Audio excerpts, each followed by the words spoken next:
We're here with Virginia from the ACT Rural Fire Service.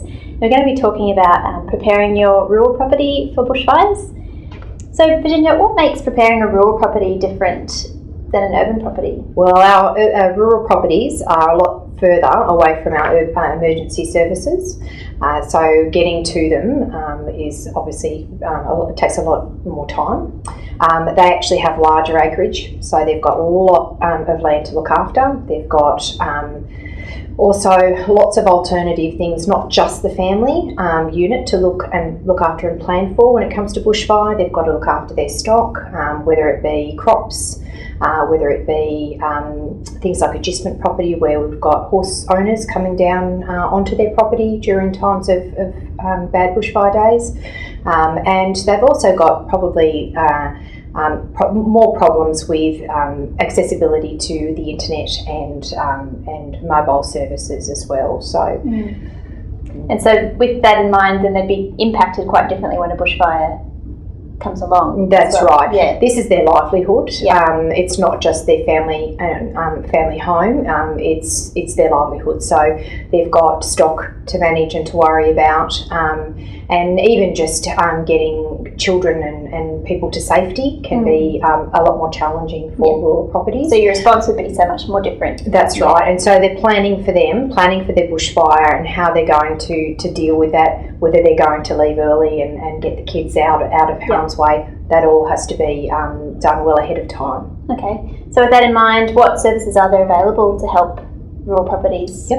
Well, one of the major things that we have we provide for all of our population, and one of the critical things is our bushfire survival plan. And rural property owners need to be making sure that they're getting the family and household together. And it may not just be family; it may be that they've got other people living with them. It could be a group house, but they need to make sure that everyone in the house gets together to talk about their bushfire survival plan. And then what we have here in the ACT is a Farm Firewise program, which is a little different to any of the other states and territories.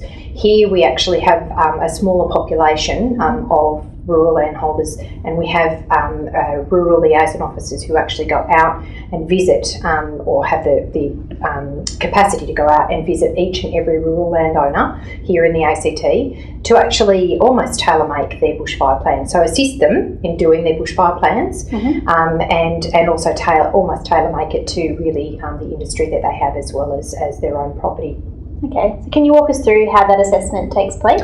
Yes, certainly. Here in the ACT, they can contact the ACT Rural Fire Service.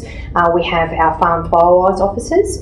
We have 2 of them, and they can make an appointment, and we can come out. Those rural officers can come out to their properties. They'll bring all the paperwork that's needed, and we actually sit down with the whole family. We can sit down with the managers of the property as well, because in a number of cases there are managers looking after the property, not just the property owner. And we can actually walk them through. So we'll get in the car and they can drive the property and have a bird's eye view of what the problems are and what needs to be written into their plans, and sit around a table and ask questions. And then basically what we do is we take that information and we put it on a map. So it's a map that can be used for the landholder themselves. So their plan becomes a map of their property, and what we do is we then try and utilise that to improve our response during bushfire onto those properties. Oh wow, thank you very much for your time, Virginia. That's all right. Thank you. Thanks.